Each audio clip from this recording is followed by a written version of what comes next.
Well, guys, no funny or witty intro today. Sorry, doesn't really feel right. Today we are talking about one of, if not just the worst thing I have ever heard of happening as a product of this website. It's a horrible situation, and I sincerely hope that it does not start any sort of trend. Now, it's rare that I talk about stuff like this on this channel, but I think it's important that stuff like this is discussed because I feel like in today's day and age, it's pretty easy for us to forget that the internet can still be a pretty dangerous place. I feel like over the last 15, 20 years or so, we've kind of gone from this mindset that everybody on the internet is dangerous, everybody's out to get you, to where everybody now is like so involved on the internet. Everybody has their entire lives plastered all over social media that we've kind of gotten like lulled into a false sense of security when really you still have no idea who you're dealing with behind the other screen. Yesterday, a YouTuber and his wife were murdered by another YouTuber over a YouTube beef that started over copyright issues. This was a beef between two Las Vegas YouTubers, one named Sin City Manny, that's the murderer, and Finney the Legend, who is the victim. Now, Manny's channel has already been deleted, so it's kind of hard to pinpoint exactly what started this, but Finney's channel is still up, and he has a couple of videos from a year or so ago where he talks about having like proof of Manny cheating on his wife, I guess, and videos showing that Manny was copywriting his videos. I think both of these guys were primarily live streamers, so most of this probably happened live. I'm not sure if that's the case for Manny, but it's definitely the case for Finney, and he has multiple videos where this guy is mentioned by name in the title of his live streams. So it seems like this has been going on for a couple of years, and apparently they met face to face outside of the Bellagio Hotel yesterday, and it resulted in Finney and his wife being shot by Manny. Now, this was all captured by Finney on live stream. I haven't watched the video, and I don't plan on watching the video, but from what I've gathered from reading some articles, apparently Manny just walked up to Finney and his wife like there was no argument or conversation before and killed them. I believe for a while he was on the run, he was trying to hide, but earlier this morning he turned himself into the police. And right now he's facing 2 counts of open murder, which means this could go either first degree or second degree, but I can't possibly see this going any other direction than first degree because this was very clearly premeditated, which means this guy is probably going to catch 2 first-degree murder charges in one of the higher execution rate states in the country. I don't see many worlds where this guy does not receive the death penalty. I say that because a few hours before the murder, he was live streaming, basically telling the world that he's looking for this guy. Obviously, I can't find the original video since his channel has been deleted, but I did find this screen recording of the live stream on Reddit where Manny says this. The fuck?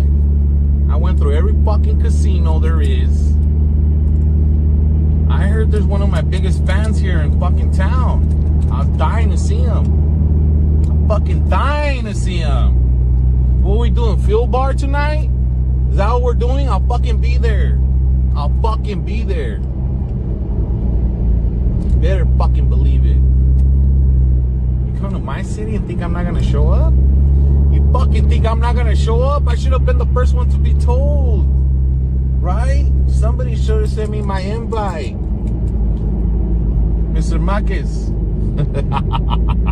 Yeah, so this guy is clearly a fucking psychopath, and it's just sad because it's one of those things where these guys probably exchange these fighting words so many times that everyone was probably like, oh yeah, whatever, you're going through every casino, I bet. When in reality, now that we have hindsight, he probably was. This guy was clearly on a mission, and I think in situations like this, for a lot of men, their masculinity or their manhood gets in the way. They don't want to be the one who backs down, and it can lead to stuff like this. Now, that's not me saying that this is in any way, shape, or form Finney's fault. This is the fault of a psychopath with the intelligence and the emotional intelligence of a wad of Play-Doh, but stuff like this should serve as a warning, should serve as a reminder that there are people like this all over the place. There are people all around you, people you probably encounter on a daily basis that either care so little about their life or just lack the critical thinking skills to think that far ahead that they are willing to throw their life away over something as stupid as a YouTube beef. And if they care that little about their life, they definitely don't care about yours. years. This man was 41 years old, and he was willing to murder 2 people over YouTube videos that, let's be honest, nobody was even watching. The Finney guy had like 4,000 subscribers. I think Manny had 40 or 50K. I mean, it's one of those things where you've kind of got to imagine that this guy was going to eventually take a life anyways. I mean, if you're willing to plan out the murder of a man and his wife just because he was live streaming to a few thousand people and saying some shit you didn't like, your fuse was probably not long enough to be free your entire life to begin with. However, I think that's a pretty good transition into another thing that I think we kind of have to address when talking about something like this. Now, I really hope this does not get misconstrued in any way into me like defending this psychopath. There is absolutely no justification for murder. There is nothing that a person can say or do that will justify murdering them. That's part of the definition of murder. If it's justifiable in any way, it's not murder. So again, please do not take this as me defending this guy, but I think this is just another thing we need to take from this situation. If you go to this guy's channel, basically every single live stream was him talking about this guy for hours. And look, this was not a thing where he was like, hey man, your content's not great, I think you should do better. Or like, hey man, you're doing this, you shouldn't be doing it, do better. It wasn't like he was trying to hold this guy accountable or doing any sort of like real criticism. He had basically made it like his entire mission to bring this guy down, constantly calling him names, making every single piece of content that he makes about him, accusing him of some pretty heinous shit on occasion. He brought his family into this. If he didn't have anything to say about the guy himself, he would attack random fans. Now, obviously, none of that is justification for murder, and I'm going to stop repeating that because at this point, if you still think that's what I'm trying to say, I feel like you're missing my point on purpose. But making it your life goal to antagonize and piss somebody off every single chance you get can have consequences. Doesn't mean those consequences are just, doesn't mean they're fair, but people snap, and that's something you need to think about. And I'm saying that from firsthand experience. I've had some people deliver some pretty serious threats to me over YouTube videos. A lot of people do not possess a level-headedness. Again, this kind of goes back to what I was talking about in my most recent video. It's not fair that normal people have to live in fear about what psychos might do over their content, but the fact of the matter is that we know people like this exist, and I think that's just something that more people need to consider before they spend years of their life trying to bring one specific person down for what? 5,000 views on YouTube? Like, what was the point of this? Again, not trying to make this out to be like a victim blaming situation. This guy did not deserve anything that happened to him, and I hope this psychopath gets the needle, but I mean, when you decide to dedicate over a year of your life constantly antagonizing a person trying to get a reaction, well, you've kinda gotta expect a reaction. That doesn't make this situation any less tragic. These 2 people did not deserve this, but I think this tragedy is an important thing for anybody who's heavily involved in an online space to look at. These sorts of beefs, these online feuds, they are simply not worth it. At best, you waste years of your life arguing with somebody on the internet whose opinion you are never going to change, you're never going to win them over. At worst, something like this ends up happening. And it's terrible that stuff like this is something we even have to worry about. I hope this guy has a swift trial. I can't imagine they're going to have much trouble convicting this guy. And I'm usually not a huge supporter of the death penalty, but when it's something this clear-cut, I mean, there's video evidence of this guy walking up to these 2 and killing them. He deserves nothing less. Just a terrible, awful situation all around, and I hope I never have to talk about anything like this ever again. Well, guys, what are your thoughts? I really hope this video hasn't like made me come across as kind of cold. I'm worried that it might. I don't want to keep repeating myself over and over again, but just one more time. Nothing I've said in this video is me saying that I think this is like Finney's fault, or do I think that he should like avoided this? Not what I'm saying at all. But I do think people who are putting themselves in these sorts of situations should look at this and sort of learn, hey, maybe this isn't worth it. People are crazy, people are unpredictable, you never know what somebody is gonna do. Sometimes you just need to step back and realize it's not worth it. My heart goes out to Finney's family, his wife's family, and I truly hope they make an example of this piece of shit Manny. Just awful shit. See ya.